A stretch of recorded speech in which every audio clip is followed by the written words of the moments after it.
We're bringing the benefits of electrification to those who need it the most. At ito ang ating battle cry at mission sa One Meralco Foundation na maipagpatuloy na madala ang benefits of renewable energy para sa ating mga kababayang Pilipino na nangangailangan.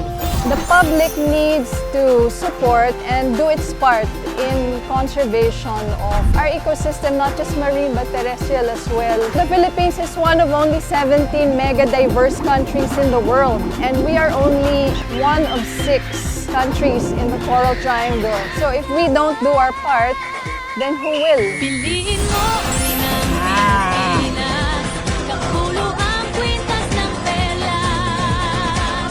Piliin mo yung kalapit mo, kayamanan niyang likas.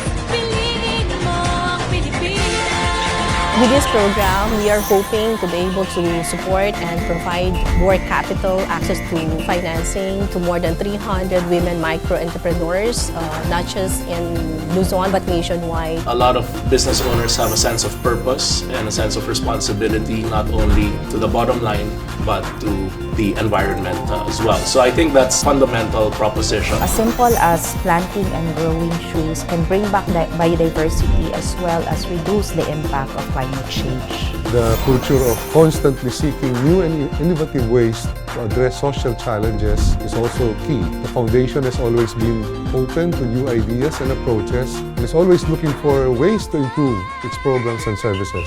Piliin mo